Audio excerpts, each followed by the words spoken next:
평생을 가족을 위해 살아온 남자가 있었습니다. 박성호, 70살이에요. 중소인쇄소에서 40년을 일했죠. 큰 부자는 아니었지만 자식들 대학 보내고 결혼시키고 그렇게 성실하게 살았어요. 아내와 단둘이 소박한 노후를 보내던 그에게 어느 날 비극이 찾아왔습니다. 아내가 쓰러진 거예요. 수술비를 마련하기 위해 그는 집을 팔았고 빚까지 졌죠. 그런데 아내가 세상을 떠나자 그에게 남은 건 빚뿐이었어요. 마지막 희망으로 자식들을 찾았습니다. 함께 살 수 있냐고 물었죠. 하지만 돌아온 건 차가운 거절이었어요. 아빠, 우리 집엔 방이 없어요. 요양원이 더 편하실 거예요. 그렇게 박성우는 거리로 내몰렸습니다. 버스터미널 대합실, 시장 뒤편 골목. 70살 노인이 갈 곳은 어디에도 없었죠. 하지만 이야기는 여기서 끝이 아닙니다. 바닥까지 떨어진 그에게 한 사람이 손을 내밀었어요. 그리고 그는 다시 일어섰죠. 억울한 사람이 결국 이기는 이야기 매일 들려드립니다. 사연 시작 전 구독과 좋아요를 눌러주시면 건강과 행복이 가득하기를 바라겠습니다. 평생을 성실하게 살아온 사람이 있습니다. 박성호, 70살이에요. 그는 중소인쇄소에서 40년 넘게 일했어요. 큰 부자는 아니었지만 가족과 함께하는 삶이 그에게는 전부였죠. 재개발을 앞둔 낡은 연립주택에서 아내 이정임과 단둘이 사는 노후였어요. 자식들은 각자 가정을 꾸려 잘 살고 있었고요. 그것만으로도 박성호는 충분히 행복했습니다. 봄날 오후였어요. 박성호와 아내는 집 근처 하천 산책로를 천천히 걸었어요. 벚꽃이 흩날리는 길이었죠. 아내 이정임이 남편의 팔을 가볍게 잡으며 말했어요. 여보, 오늘 청국장 끓여줄까요? 당신이 좋아하는 거. 박성호가 웃으며 고개를 끄덕였어요. 그래요. 당신 손맛이 제일이지. 들깨 수제비도 좋고. 두 사람은 그렇게 걸었어요. 특별할 것 없는 평범한 오후였죠. 하지만 그 평범함이 얼마나 소중한 건지 그때는 몰랐어요. 집에 돌아와서 저녁을 먹고 TV를 보고 또 하루를 보내는 일. 그게 전부였어요. 박성호는 작은 통장 잔고를 확인하며 생각했죠. 노후 자금이 넉넉하진 않지만 건강하게만 지내면 괜찮을 거라고요. 아들 박준호는 38살이에요. 대기업에 다니고 아파트도 샀어요. 손주 둘을 키우며 바쁜 일상을 보내죠. 가끔 명절에 얼굴 보는 게 전부예요. 딸 박수진은 35살이고요. 남편과 아이 하나를 키우며 살림을 꾸려가요. 역시 바쁜 삶이죠. 박성호는 자식들에게 부담 주고 싶지 않았어요. 그래서 전화도 자주 안 했어요. 그 봄날 이후로도 며칠은 평온했어요. 아내는 여전히 청국장을 끓였고 박성호는 동네 경로당에 가서 친구들과 장기를 뒀어요. 별일 없는 날들이었죠. 하지만 삶은 예고 없이 무너지기 시작했어요. 어느 날 오후였어요. 다시 하천 산책로를 걸을 때였죠. 아내가 갑자기 말을 멈췄어요. 그리고 팔을 놓았죠. 여보. 박성호가 돌아봤을 때 아내는 비틀거리고 있었어요. 정임아. 그 순간 아내가 쓰러졌어요. 박성호는 황급히 아내를 붙잡았지만 몸이 축 늘어졌죠. 얼굴이 창백했어요. 입술이 파래졌고요. 여보, 여보. 정임아. 박성호는 떨리는 손으로 핸드폰을 꺼내 구급차를 불렀어요. 그리고 아내를 안고 울었어요. 주변 사람들이 모여들었지만 아무것도 보이지 않았어요. 그저 아내의 축 늘어진 손만 보였죠. 구급차가 도착했고 병원으로 실려갔어요. 응급실에서 의사가 나왔어요. 뇌출혈입니다. 지금 당장 수술해야 해요. 박성호는 멍하니 고개를 끄덕였어요. 수술비가 얼마나 드나요? 일단 3천만 원 정도 준비하셔야 합니다. 중환자실 비용도 추가될 거고요. 3천만 원. 박성호는 그 숫자를 되뇌었어요. 통장에는 800만 원이 전부였죠. 급히 아들 준호에게 전화했어요. 준호야, 엄마가 쓰러졌어. 지금 병원인데 수술비가 필요해. 전화 너머로 잠깐 침묵이 흘렀어요. 그리고 준호가 말했죠. 아버지, 저희도 사정이. 일단 입원비는 보냈으니까요. 제가 형편되는 대로 보낼게요. 그래, 고맙다.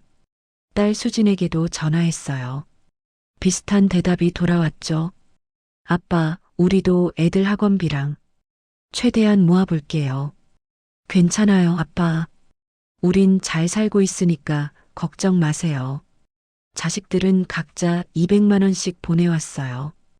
박성호는 감사했지만 여전히 2,400만 원이 부족했죠. 그는 결단을 내렸어요.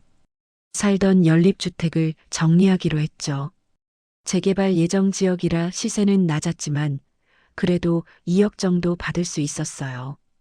대출금 갚고 나면 1억 5천 정도 남았죠. 하지만 그것만으로는 부족했어요. 수술 후 치료비, 재활비까지 생각하면 더 필요했죠. 박성호는 고민 끝에 고리대 금업자를 찾아갔어요. 작은 사무실이었어요. 중년 남자가 담배를 피우며 앉아 있었죠. 얼마 필요하세요? 5천만 원이요. 이자가 한 달에 10%요. 그래도 하시겠어요? 박성호는 떨리는 손으로 서류에 서명했어요. 살려만 주세요. 뭐든 할게요.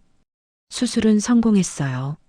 하지만 아내는 반신불수가 됐죠. 오른쪽 팔과 다리를 쓸 수 없었어요. 말도 어눌해졌고요. 중환자실에서 한 달을 보냈어요. 박성호는 매일 병원에 갔어요. 아내의 손을 잡고 말했죠. 정임아, 괜찮아. 우리 집에 가서 내가 다 돌봐줄게. 아내는 눈물만 흘렸어요. 말을 하려 했지만 소리가 나오지 않았죠. 박성호는 그 모습을 보며 가슴이 무너졌어요. 자식들은 가끔 문병을 왔어요. 하지만 오래 머물지 않았죠. 준호는 회사 일이 바쁘다고 했고 수지는 아이들 돌봐야 한다고 했어요. 형식적으로 과일 바구니를 놓고 가는 게 전부였죠. 박성호는 이해하려 했어요. 자식들도 각자 삶이 있으니까요. 하지만 마음 한구석은 텅 비어 있었어요. 아내와 단둘이 남겨진 기분이었죠. 평생을 함께한 사람이 병상에 누워 있고 자신은 그 옆에서 무력하게 서 있을 뿐이었어요. 집은 이미 팔렸고 빚은 쌓여갔죠. 박성호는 생각했어요. 이제 어떻게 살아가야 하나. 하지만 답은 없었어요. 그저 아내가 살아있다는 것, 그것만이 유일한 위안이었습니다. 병실 창밖으로 봄비가 내렸어요. 벚꽃은 이미 다 져버렸죠. 박성호는 아내의 손을 꽉 쥐고 중얼거렸어요. 우리 이겨내자, 정임아. 꼭 이겨내자고. 하지만 삶은 그들에게 더 큰 시련을 준비하고 있었습니다. 아내 이정임은 한 달 반 만에 퇴원했어요. 하지만 집은 이미 없었죠. 박성호는 급하게 지하 단칸방을 구했어요. 보증금 500, 월세 30만 원이었죠. 좁고 습한 방이었지만 선택의 여지가 없었어요. 짐을 정리하며 박성호는 옛날 가족 사진을 발견했어요. 아들 준호가 대학에 입학했을 때 찍은 사진이었죠. 딸 수진이 결혼식 올렸을 때 사진도 있었어요. 모두 웃고 있었어요. 행복했던 시절이었죠. 박성호는 사진을 오래 바라봤어요. 그리고 조심스럽게 상자에 넣었어요. 여보, 사진 버리지 마요. 아내가 어눌한 목소리로 말했어요. 박성호가 돌아봤죠. 안 버려. 다 가져갈 거야. 아내는 휠체어에 앉아 있었어요. 왼손으로 박성호의 손을 잡았죠. 힘이 거의 없었어요. 하지만 그 손길만으로도 박성호는 버틸 수 있었습니다. 지하 단칸방 생활이 시작됐어요. 박성호는 아내를 돌보는 게 전부였죠. 식사, 화장실, 씻기기. 모든 걸 혼자 해야 했어요. 낮에는 아내와 함께 TV를 보고 밤에는 좁은 방에서 나란히 누웠어요. 창문은 반지하라 작았고 햇빛도 잘 들지 않았죠. 한 달이 지나자 고리대 금업자에게서 전화가 왔어요. 이자 500만 원 입금 안 됐는데요. 박성우는 당황했어요. 죄송합니다. 조금만 기다려주세요. 기다려주긴요. 다음 주까지 안 들어오면 원금 전액 청구합니다. 전화가 끊겼어요. 박성우는 머리를 감싸쥐었죠. 손에 남은 돈은 300만 원 뿐이었어요. 병원비와 생활비로 다 나간 거죠. 다시 아들 준호에게 전화했어요. 준호야, 아빠야. 미안한데 이자 갚을 돈이 좀 필요해서. 아버지, 저도 대출 갚느라 힘들어요. 아파트 중도금도 내야 하고. 그래도 조금만. 최대한 모아볼게요. 근데 당장은 어려워요. 전화가 끊겼어요. 딸 수진에게도 연락했죠. 수진아, 아빠야. 엄마 약값이랑 빚 이자 때문에 좀 급해서. 아빠, 우리도 애들 학원비 내고 나면 남는 게 없어요. 남편한테도 미안해서. 그래, 알았어. 자식들은 각자 10만 원씩만 보내왔어요. 박성우는 그 돈을 받고 한숨을 쉬었어요. 부족했지만 자식들을 탓할 수도 없었죠. 그들도 각자 살아가느라 힘들 테니까요. 결국 박성우는 남은 돈을 긁어 모아 이자를 냈어요. 하지만 다음 달이 문제였죠. 수입은 없고 지출만 계속됐어요. 아내의 약값도 만만치 않았고요. 어느 날 저녁 박성우는 아내에게 조심스럽게 물었어요. 정임아, 우리 준호네 집에 가서 좀 살면 안 될까? 아내가 고개를 저었어요. 애들 힘들어. 그래도 우리가 이렇게 계속 살 순 없잖아. 박성우는 용기를 내서 준호에게 전화했어요. 준호야, 아빠가 부탁이 있어. 엄마랑 같이 너희 집에서 조금만 지낼 수 있을까? 방 한 칸만 있으면 돼. 전화 너머로 긴 침묵이 흘렀어요. 그리고 준호가 말했죠. 아빠, 우리 집엔 방이 없어요. 애들 공부방도 있고 서재도 있고 그냥 거실에서라도. 아빠, 그건 좀. 아내도 불편해할 거고요. 그리고 엄마 휠체어 타시잖아요. 우리 집은 구조상 어려워요. 박성우는 더 이상 말할 수 없었어요. 그래, 알았어. 괜찮아. 대신 요양원 알아볼까요? 거기가 더 편하실 거예요. 제가 비용 일부는 보탤게요. 아니야, 괜찮아.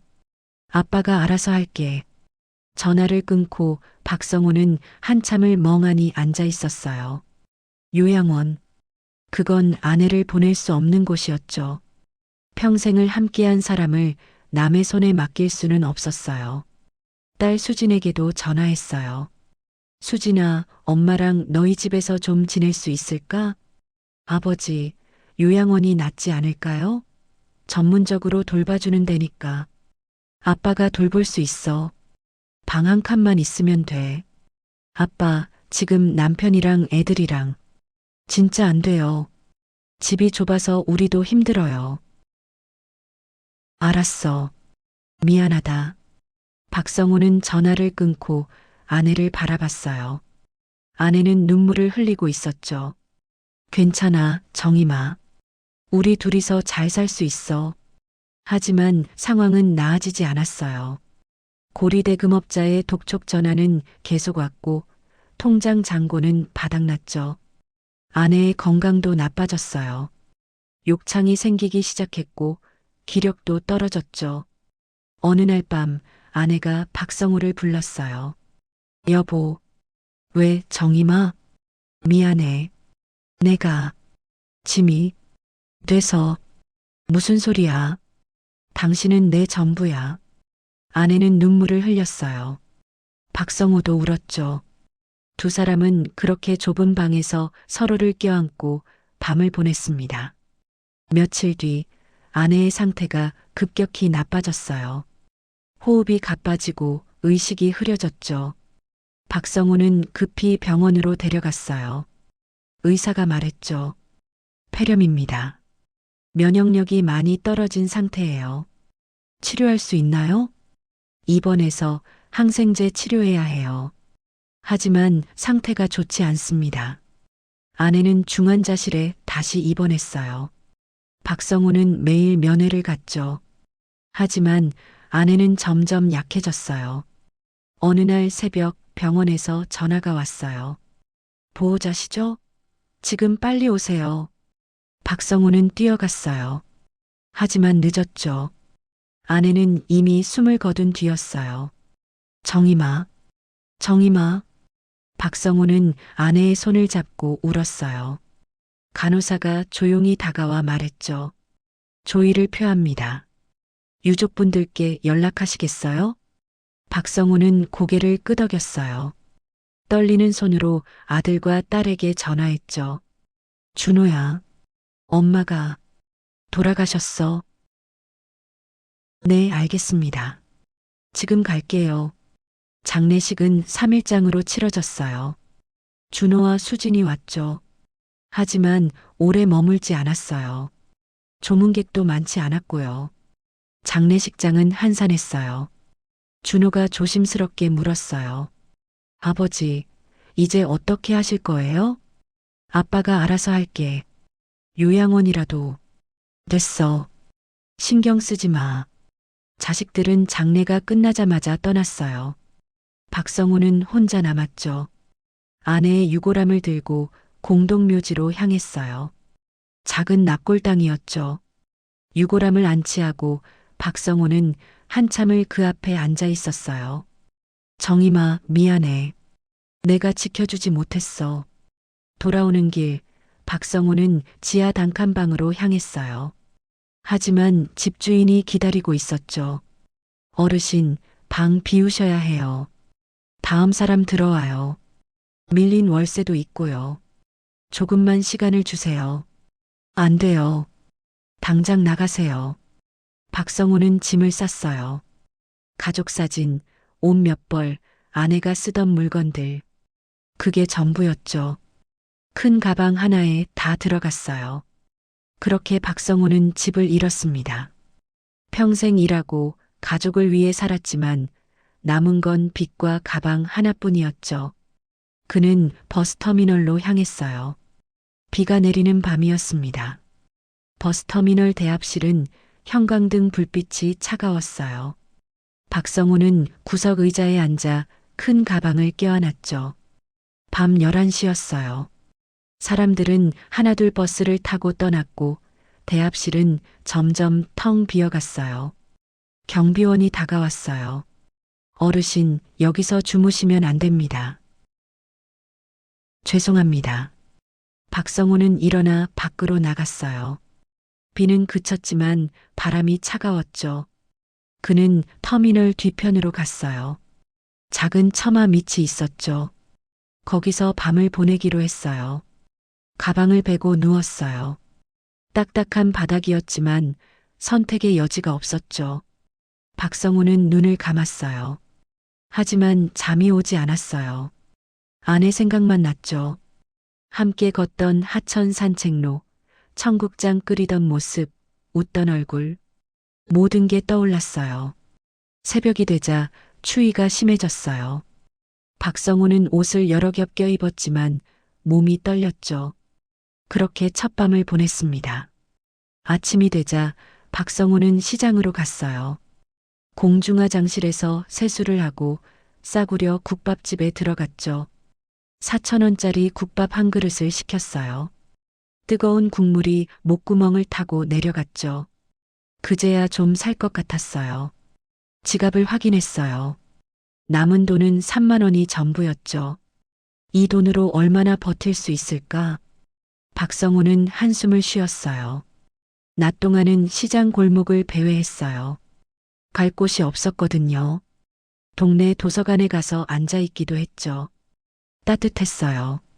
하지만 오래 있을 순 없었어요. 사서가 눈치를 줬거든요. 저녁이 되자 다시 터미널 뒤편으로 갔어요. 이제 익숙해진 자리였죠. 박성우는 가방을 베고 누웠어요. 배가 고팠지만 돈을 아껴야 했어요. 그냥 잠을 청했죠. 며칠이 그렇게 흘렀어요. 박성우는 하루에 한 끼만 먹었어요. 가장 싼 빵이나 김밥으로 때웠죠. 돈은 빠르게 줄어들었고요. 어느 날 딸 수진에게 마지막으로 전화를 걸었어요. 떨리는 손으로 번호를 눌렀죠. 수진아, 아빠야. 아빠, 무슨 일이에요? 아빠가 지금 좀 힘들어서 며칠만 같이 있으면 안 될까? 전화 너머로 한숨소리가 들렸어요. 아빠, 지금 남편이랑 애들이랑 진짜 안 돼요. 저번에도 말씀드렸잖아요. 수진아, 아빠가 갈 데가 없어. 제발. 아빠, 요양원 알아보세요. 제가 비용 일부 보탤게요. 그게 서로한테 더 나아요. 알았어. 미안하다. 전화를 끊자 눈물이 났어요. 박성우는 터미널 구석에 앉아 울었죠. 지나가는 사람들이 힐끗 쳐다봤지만 아무도 멈추지 않았어요. 그날 밤 박성우는 생각했어요. 이제 정말 끝인가?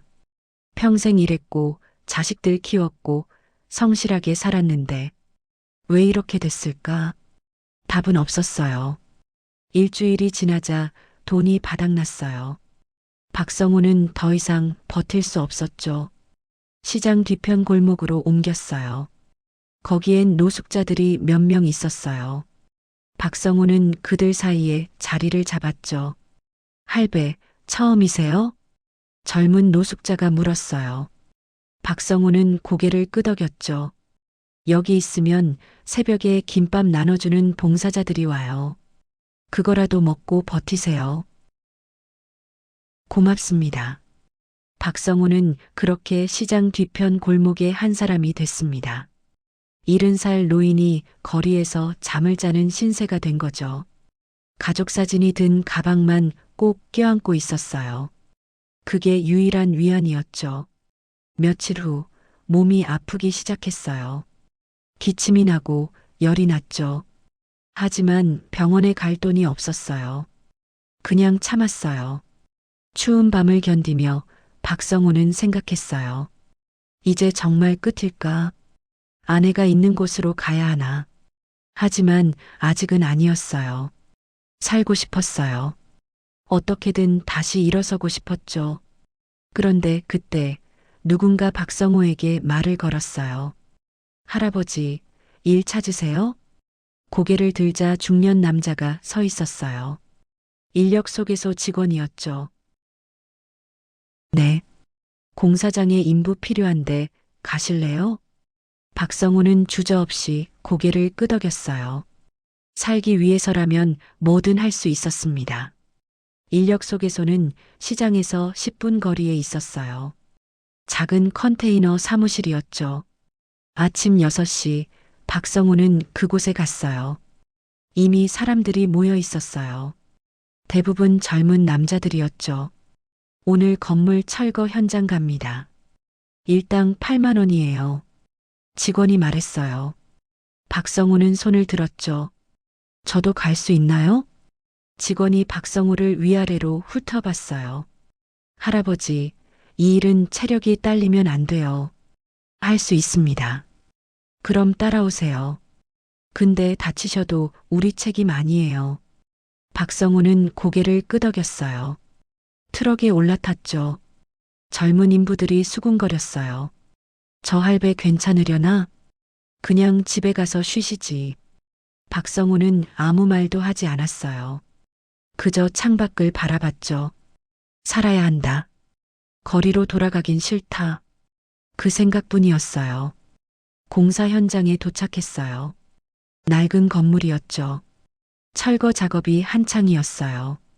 박성우는 현장 반장에게 배정받았어요.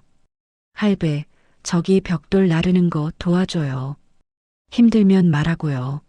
네, 알겠습니다. 벽돌은 무거웠어요. 박성호는 허리를 숙여 벽돌을 들었죠. 무릎이 아팠지만 참았어요. 한 개, 두 개, 세 개. 계속 날랐어요. 점심시간이 됐어요. 도시락이 나왔죠. 박성호는 구석에 앉아 밥을 먹었어요.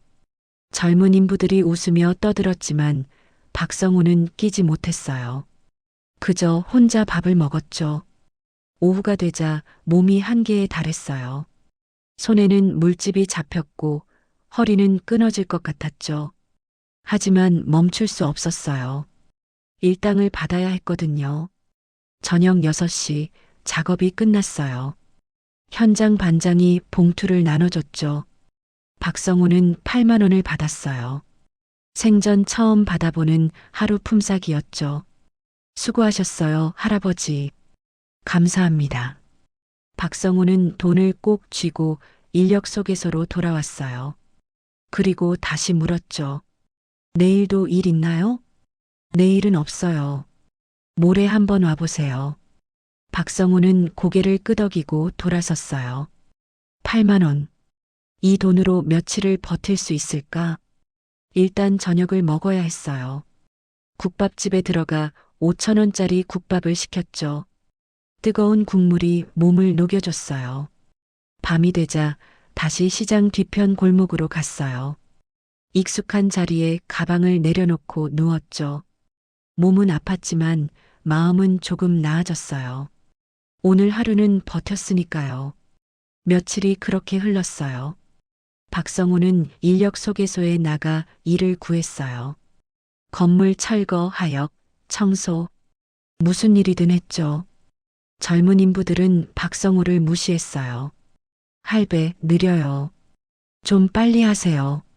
나이값 좀 하시죠. 박성호는 아무 말도 하지 않았어요. 그저 묵묵히 일했죠. 하지만 몸은 점점 망가져 갔어요.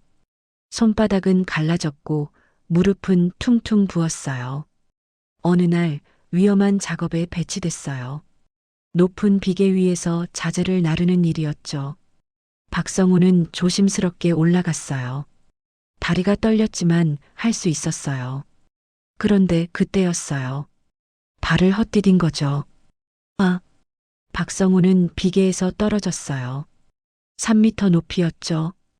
바닥에 떨어지며 다리를 심하게 다쳤어요. 통증이 엄습했죠. 할배, 괜찮으세요? 현장 반장이 달려왔어요. 박성호는 신음했죠.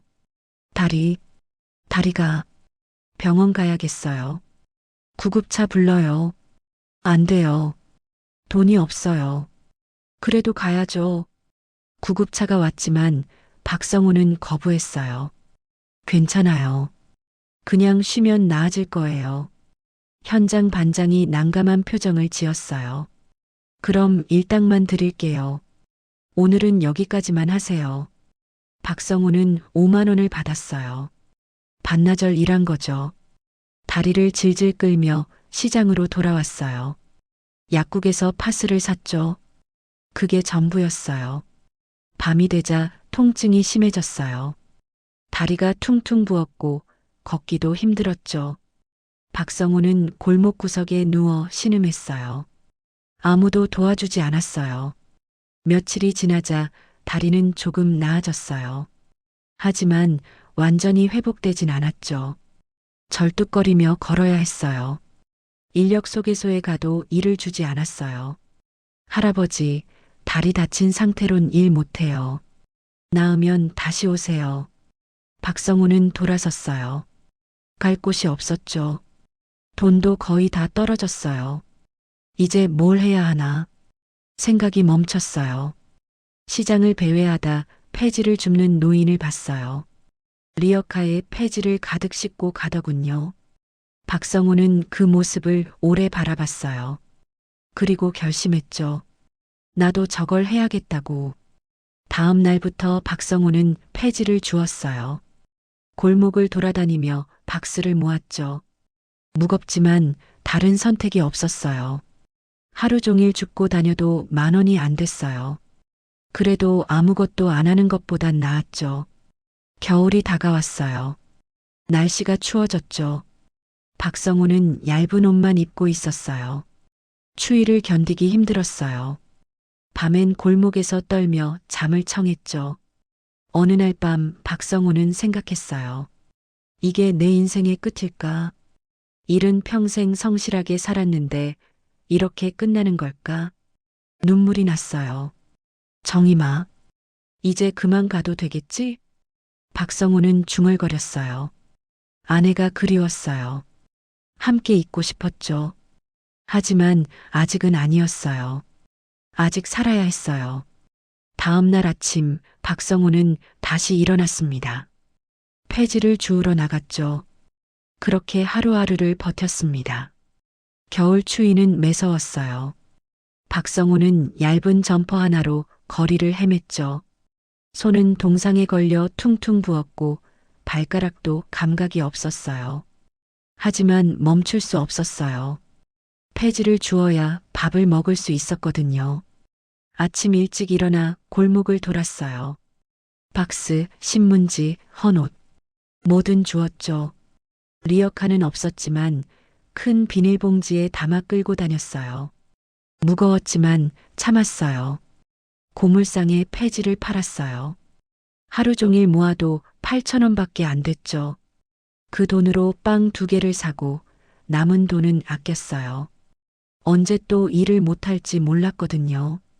어느 날 공사장 앞을 지나가다 멈췄어요. 인부들이 열심히 일하고 있었죠. 박성우는 그 모습을 바라봤어요. 나도 저렇게 일할 수 있는데. 하지만 다리가 아직 완전히 낫지 않았어요. 그래도 용기를 내서 현장 사무실로 갔어요. 일 좀 할 수 있을까요? 현장 소장이 박성우를 보더니 고개를 저었어요. 할아버지, 여긴 젊은 사람도 힘든 곳이에요. 다른 데 알아보세요. 청소라도 뭐든 하겠습니다. 안 돼요. 나가세요. 박성우는 고개를 숙이고 나왔어요. 문턱이 높았어요. 나이 든 사람은 아무도 원하지 않았죠. 시장 식당에 가서도 물어봤어요. 설거지라도 할 수 있을까요? 할아버지, 우리 직원 있어요. 다른 데 가보세요. 어디를 가도 거절당했어요. 박성우는 지쳐갔죠. 폐지를 줍는 게 유일한 생계 수단이었어요. 어느 추운 밤이었어요. 박성우는 시장 뒤편 골목에서 떨고 있었죠. 옆에 있던 노숙자가 말했어요. 할배, 여기 담요 좀 덮으세요. 고맙습니다. 박성우는 낡은 담요를 받았어요. 그래도 추웠죠. 몸을 웅크리고 밤을 보냈어요. 새벽 봉사자들이 왔어요. 따뜻한 국과 김밥을 나눠줬죠. 박성우는 그걸 받아 먹었어요. 뜨거운 국물이 몸을 녹여줬어요. 할아버지, 복지관 가보셨어요? 도움 받을 수 있을 거예요. 봉사자가 말했어요. 박성우는 고개를 저었죠. 괜찮습니다. 제가 알아서 할게요. 그래도 한번 가보세요. 혼자 버티기 힘드실 거예요. 박성우는 복지관 주소를 받았어요. 하지만 가지 않았어요. 자존심이 허락하지 않았거든요. 평생 남한테 손 벌리지 않고 살았는데 이제 와서 구걸할 순 없었어요. 며칠 후 폐지를 주우러 다니다 공사장 앞을 또 지나갔어요. 그런데 이번엔 달랐어요. 현장 소장이 박성우를 불렀거든요. 할아버지, 여기 좀 와보세요. 박성우가 다가갔어요. 청소 일손이 부족한데 하루만 도와주실 수 있어요? 네, 할 수 있습니다. 일당 5,000원이에요.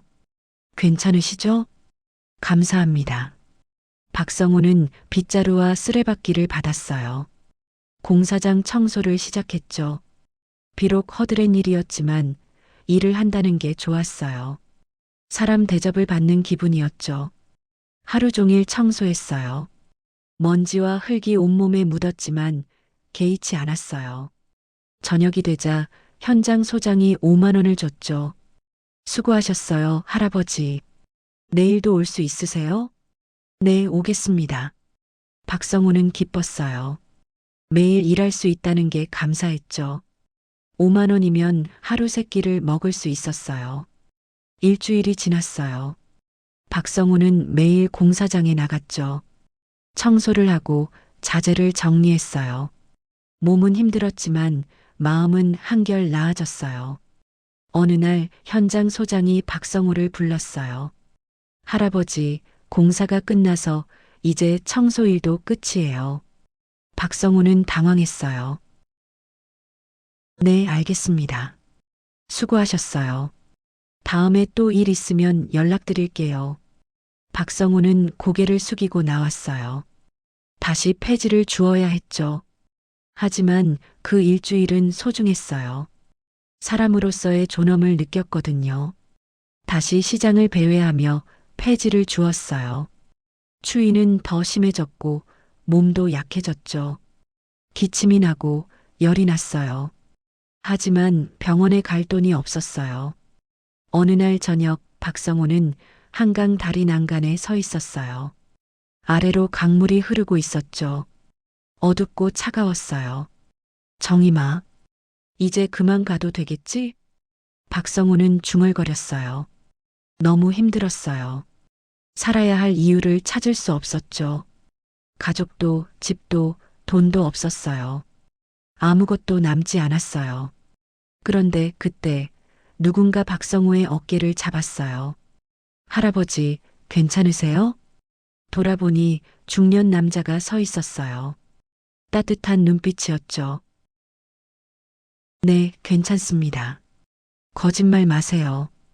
괜찮아 보이지 않아요. 제가 도와드릴게요. 박성우는 눈물이 났어요. 오랜만에 누군가 자신을 걱정해주는 말을 들었거든요. 고맙습니다. 그 남자는 최도윤이었어요. 24시 국밥집을 운영하는 사장이었죠. 도윤은 박성우를 자신의 가게로 데려갔어요. 일단 따뜻한 국밥 드세요. 감사합니다.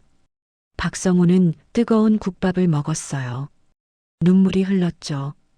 얼마 만에 먹는 따뜻한 밥인지 몰랐어요. 도윤이 말했어요. 할아버지, 병원부터 가야겠어요. 몸이 안 좋아 보여요. 돈이 없어요. 제가 낼게요. 걱정 마세요. 박성우는 울었어요. 세상에 아직 따뜻한 사람이 있다는 게 믿기지 않았거든요. 도윤은 박성우를 병원에 데려갔어요. 진료를 받고 약을 받았죠. 폐렴 초기 단계였어요. 제때 치료받지 못했으면 큰일 날 뻔했어요. 병원을 나오며 도윤이 말했어요. 할아버지, 저희 가게에서 같이 일하시죠. 제가 도와드릴게요. 정말요? 네. 주방일 도와주시면 돼요. 숙식 제공하고 월급도 드릴게요. 박성우는 믿을 수 없었어요. 이게 꿈인가 싶었죠. 감사합니다. 정말 감사합니다. 박성우는 도윤의 손을 꼭 잡았어요. 살아야 할 이유를 다시 찾은 순간이었습니다. 최도윤의 국밥집은 시장 입구에 있었어요. 작지만 깨끗한 가게였죠. 24시간 영업이라 손님이 끊이지 않았어요. 도윤은 박성우를 가게 2층 쪽방으로 안내했어요. 여기서 지내세요. 좁지만 따뜻해요. 고맙습니다. 박성우는 쪽방에 짐을 풀었어요. 가족 사진을 꺼내 탁자에 올려놓았죠. 오랜만에 지붕 아래서 잠을 자는 밤이었어요. 다음 날 아침 도윤이 박성우를 주방으로 불렀어요.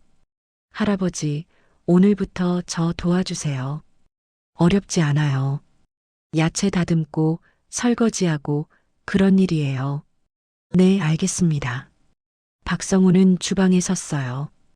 오랜만에 하는 일이었지만 손이 기억하고 있었어요. 야채를 다듬고 그릇을 닦았죠. 도윤이 국을 끓이는 모습을 보며 박성우는 생각에 잠겼어요. 아내 이정임이 끓여주던 청국장 생각이 났어요. 구수한 냄새, 따뜻한 맛. 그 맛을 다시는 먹을 수 없다는 게 슬펐죠. 며칠이 지났어요. 박성우는 가게 일에 익숙해졌어요. 손님들은 친절했고 도유는 따뜻했죠. 박성우는 조금씩 사람다워졌어요. 어느 날 도윤이 물었어요. 할아버지, 요리해 보신 적 있으세요? 아내가 자주 끓여주던 청국장이 있었어요. 옆에서 보기만 했지만요.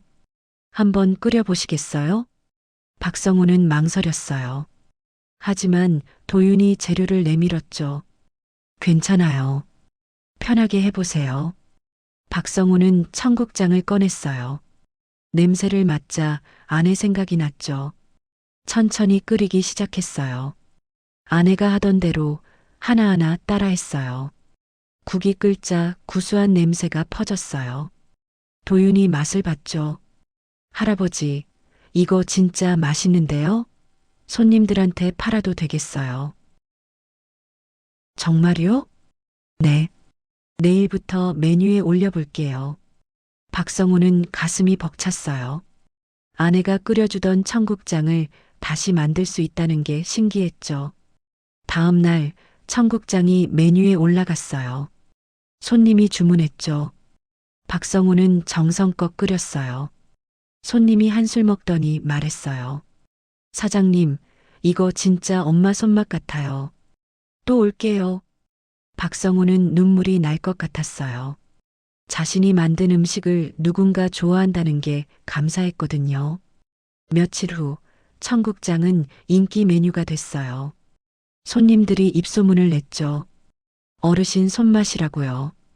박성우는 매일 청국장을 끓였어요. 아내를 생각하며 정성껏 만들었죠. 도윤이 말했어요. 할아버지, 덕분에 장사가 잘 돼요. 이제 월급 드릴게요. 아니에요. 숙식만 해주셔도 감사한데. 아니에요. 할아버지가 일한 만큼 받으셔야죠. 도윤은 봉투를 건넸어요. 100만 원이 들어 있었죠. 박성우는 떨리는 손으로 받았어요. 고맙습니다. 박성우는 그 돈으로 아내 산소에 갔어요. 오랜만이었죠. 납골당 앞에 앉아 말했어요. 정임아, 나 이제 괜찮아. 일도 하고 밥도 먹고 당신 청국장도 끓이고 있어. 당신 맛을 따라가려고 노력하는데 아직 멀었어. 그래도 손님들이 좋아해. 고마워, 정임아. 당신 덕분에 다시 살아갈 수 있어. 눈물이 흘렀어요. 하지만 슬픈 눈물은 아니었죠. 감사한 눈물이었어요. 가게로 돌아와 박성우는 들깨 수제비도 만들기 시작했어요. 아내가 자주 끓여주던 음식이었죠. 그것도 메뉴에 올라갔고 손님들이 좋아했어요. 어느 날 단골 손님이 말했어요. 할아버지, 이 음식에 진짜 정성이 담겨 있어요. 어떻게 이렇게 맛있게 만드세요? 박성우가 웃으며 대답했어요. 아내가 자주 끓여주던 맛이에요. 아, 그래서 이렇게 따뜻한 맛이 나는군요. 손님은 만족스럽게 국을 비웠어요. 박성우는 뿌듯했죠. 시간이 흘러 겨울이 지나고 봄이 왔어요. 박성우는 이제 가게의 한 사람이 됐어요. 도윤과 함께 주방을 지켰고 손님들은 박성우를 찾아왔죠. 어느 날 지역 신문 기자가 가게에 왔어요. 사장님, 여기 청국장이 소문났다던데요. 취재 좀 해도 될까요? 도윤이 박성우를 가리켰어요. 이분이 만드세요. 할아버지한테 물어보세요. 기자는 박성우와 인터뷰를 했어요. 박성우는 자신의 이야기를 조심스럽게 꺼냈죠. 아내와의 추억, 거리에서의 생활, 도윤과의 만남. 모든 걸 솔직하게 말했어요. 며칠 후 신문에 박성우의 이야기가 실렸어요. 제목은 잃은 노인의 재기, 아내의 손맛으로 다시 일어서다였죠. 기사가 나가자 손님이 몰려들었어요. 사람들은 박성우의 청국장을 먹으며 응원했죠. 할아버지, 정말 대단하세요. 앞으로도 건강하게 오래 일하세요. 박성우는 감사했어요. 세상이 아직 따뜻하다는 걸 느꼈거든요. 도윤이 말했어요. 할아버지, 이제 가게를 함께 운영하시죠. 공동 운영자로요. 제가요? 네. 할아버지 없으면 이 가게 안 돼요. 박성우는 눈물을 흘렸어요. 평생 일했지만 누군가 자신을 이렇게 인정해 준 건 처음이었거든요. 감사합니다, 도윤 씨. 덕분에 다시 사람이 됐어요. 아니에요, 할아버지. 제가 더 감사해요. 두 사람은 웃으며 주방으로 돌아갔어요. 그리고 다시 청국장을 끓이기 시작했습니다. 따뜻한 냄새가 가게에 가득 퍼졌어요. 지역 신문 기사 이후 박성호의 이야기는 더 많은 사람들에게 알려졌어요. 지역 방송국에서 연락이 왔죠. 할아버지, 저희 아침 방송에 나오실 수 있으세요? 시청자들이 할아버지 이야기를 듣고 싶어 하세요. 박성호는 망설였어요. 방송은 처음이었거든요. 하지만 도윤이 격려했죠. 할아버지, 좋은 기회예요. 할아버지 이야기가 누군가에게 힘이 될 수 있어요. 그럴까요? 네. 꼭 나가세요. 박성우는 방송국에 갔어요. 스튜디오는 생각보다 작았지만 카메라와 조명이 많았죠. 떨렸지만 진행자가 친절하게 맞아줬어요. 어르신, 편하게 이야기하시면 돼요.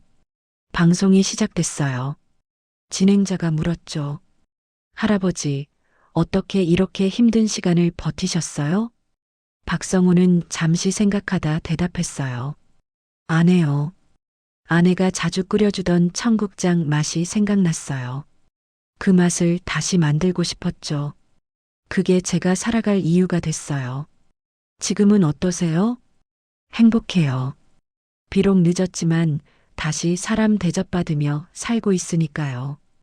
방송을 본 시청자들은 감동했어요. 전화와 메시지가 쏟아졌죠. 격려와 응원의 말들이었어요. 며칠 후 가게 앞에 긴 줄이 섰어요. 멀리서 찾아온 손님들이었죠. 박성호의 청국장을 먹기 위해서였어요. 할아버지, 방송 봤어요. 정말 대단하세요. 할아버지 청국장 먹으러 여기까지 왔어요. 박성호는 감사했어요. 주방에서 쉬지 않고 청국장을 끓였죠. 도윤도 함께 일했어요. 두 사람은 호흡이 잘 맞았어요. 어느 날 저녁 도윤이 박성우를 불렀어요. 할아버지, 제안이 있어요. 무슨 제안이요? 가게를 공동으로 운영하시죠. 할아버지도 주인이 되는 거예요. 박성우는 놀랐어요. 제가 주인요? 네. 할아버지 없으면 이 가게는 의미가 없어요. 함께 운영하시죠. 하지만 제가 돈도 없고 돈은 필요 없어요. 할아버지의 손맛과 정성이 가장 큰 자산이에요. 박성우는 눈물을 흘렸어요. 평생 일했지만 주인이 되는 건 처음이었거든요. 감사합니다, 도윤 씨. 아니에요, 할아버지. 제가 더 감사해요. 두 사람은 악수를 나눴어요. 그리고 함께 웃었죠. 다음 날 가게 간판이 바뀌었어요. 도윤이네 국밥집에서 어르신 손맛 국밥으로요. 박성우는 새 간판을 보며 벅찼어요. 시간이 흘러 여름이 왔어요. 가게는 더욱 번창했죠. 손님들은 끊이지 않았고 박성우는 매일 청국장과 들깨 수제비를 끓였어요. 어느 날 신문에 연재 코너가 시작됐어요. 제목은 박성우 할아버지의 인생 레시피였죠. 매주 박성우의 이야기와 요리법이 실렸어요.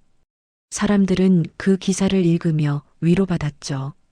박성우는 이제 지역의 작은 유명 인사가 됐어요. 사람들은 박성우를 보며 희망을 느꼈죠. 나이가 들어도 어려움이 와도 다시 일어설 수 있다는 거요.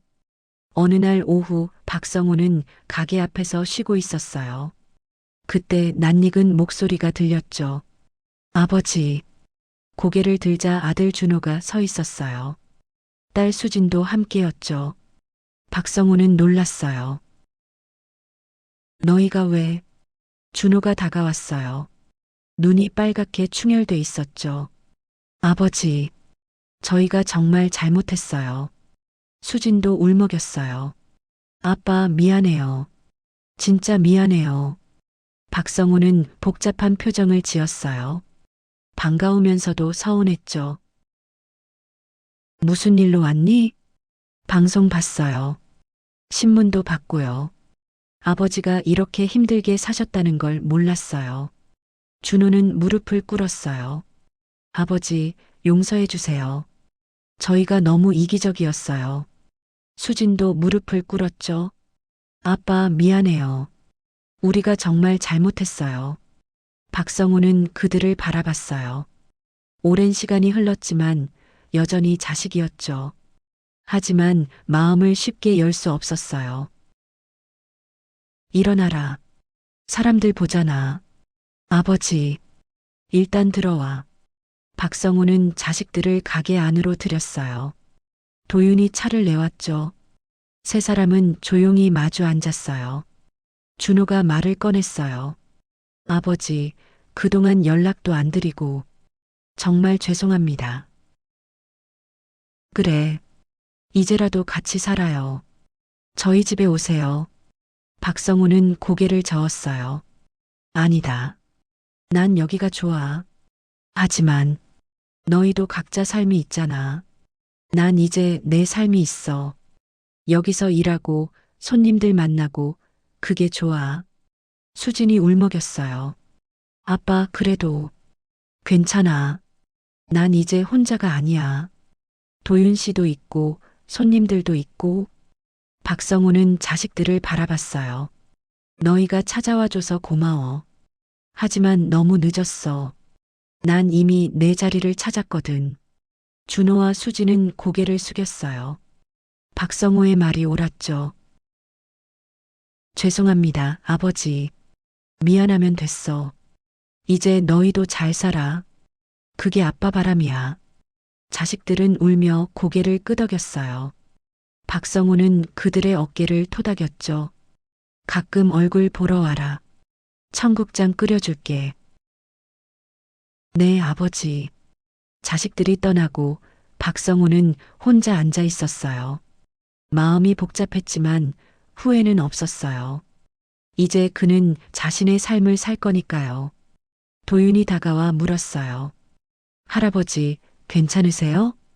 응, 괜찮아. 이제 정말 괜찮아. 박성우는 웃으며 주방으로 향했습니다. 청국장을 끓일 시간이었거든요. 박성우는 아내 산소를 찾았어요. 오랜만이었죠. 낙골당 앞에 앉아 조용히 말을 걸었어요. 정임아, 나왔어. 오늘은 애들이 찾아왔었어. 준호랑 수진이 미안하다고 울더라고. 박성우는 잠시 말을 멈췄어요. 그리고 이어갔죠. 용서해야 하나 고민했어. 근데 그냥 보내줬어. 애들도 각자 인생이 있잖아. 난 이제 내 인생을 살 거야. 도윤 씨랑 가게 운영하고 손님들 만나고 그게 나한테 맞는 것 같아. 바람이 불었어요. 박성우는 아내가 대답하는 것 같았죠. 당신 청국장 맛은 아직도 못 따라가. 그래도 손님들이 좋아해. 당신도 좋아할 것 같아, 정임아. 박성우는 한참을 그 자리에 앉아 있었어요. 평화로웠죠. 이제 원망도 슬픔도 없었어요. 그저 감사할 뿐이었어요. 낙골당을 나서는데 누군가 불렀어요. 아버지. 돌아보니 준호와 수진이 서 있었어요. 박성우는 놀랐죠. 너희가 왜 여기? 아버지 여기 오실 것 같아서요. 엄마 산소에 같이 절하고 싶어서요.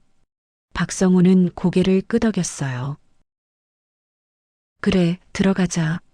세 사람은 함께 낙골당으로 들어갔어요. 이정임의 유골함 앞에 섰죠. 준호와 수진이 절을 했어요. 그리고 울었어요. 엄마 미안해요. 아빠한테도 미안하고.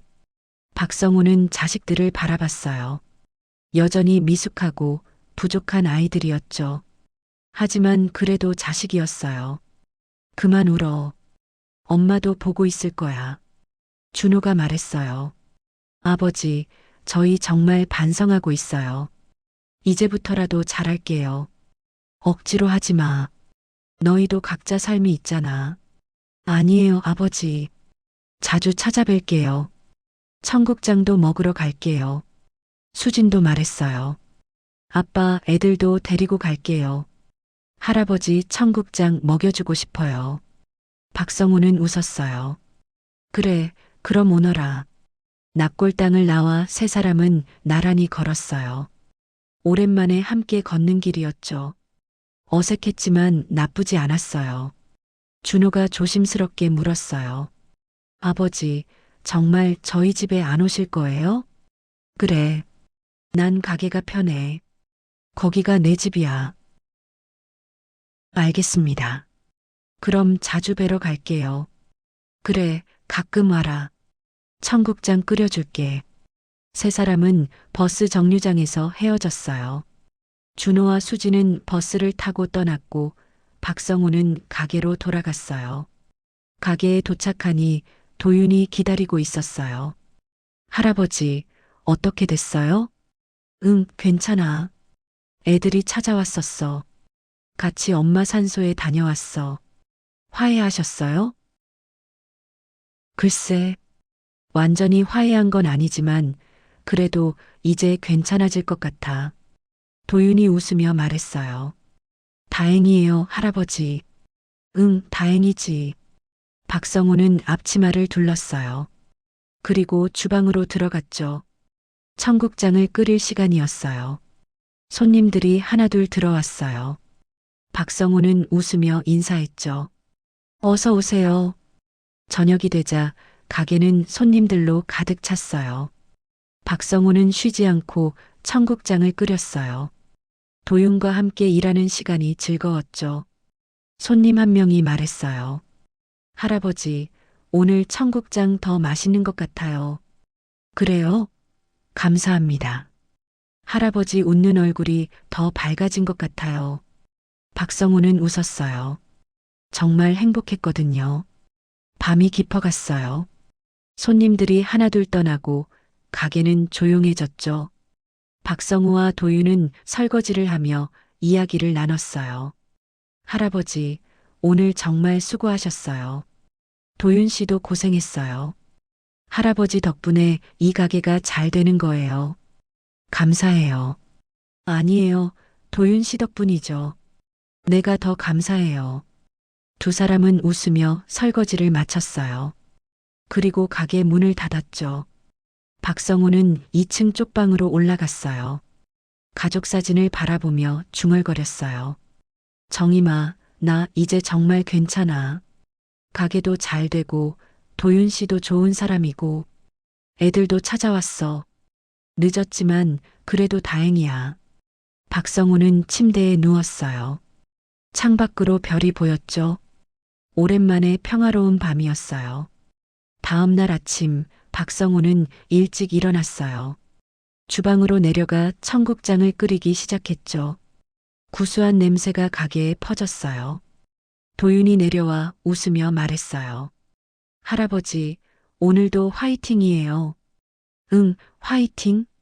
문이 열리고 첫 손님이 들어왔어요. 박성우는 웃으며 인사했죠.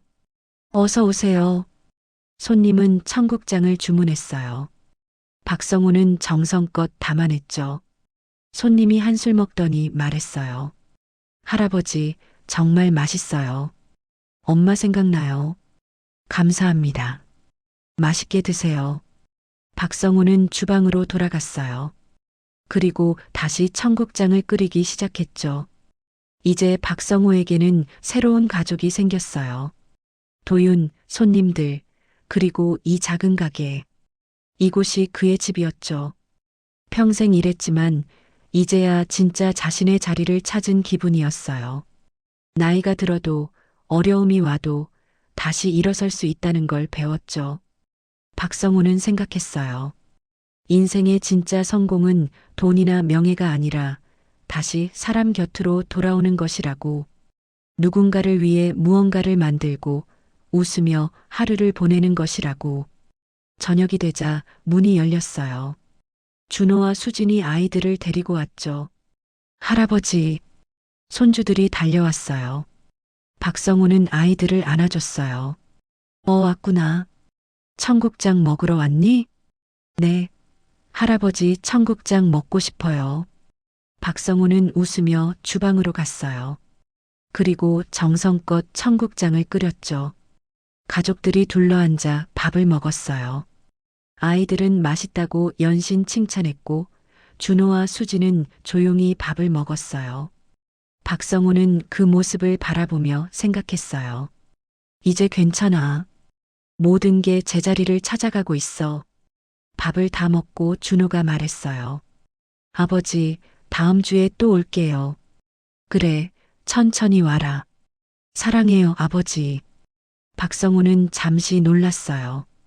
아들이 그런 말을 한 게 언제였는지 기억이 안 났거든요. 나도 사랑한다. 가족들이 떠나고 박성우는 다시 주방에 섰어요. 도윤이 옆에 섰죠? 할아버지, 행복해 보이세요. 응, 행복해. 정말 행복해. 두 사람은 웃으며 설거지를 시작했어요. 가게 밖으로 따뜻한 불빛이 새어나왔죠. 박성우의 인생은 이제 새로운 장을 시작했습니다. 70살에 찾은 진짜 행복이었어요. 나이는 숫자일 뿐, 인생은 언제든 다시 시작할 수 있다는 걸 그는 배웠습니다. 그리고 그는 매일 아침 청국장을 끓이며 아내를 생각했어요. 감사하다고, 사랑한다고. 그렇게 박성우는 오늘도 내일도 계속해서 살아갈 것입니다.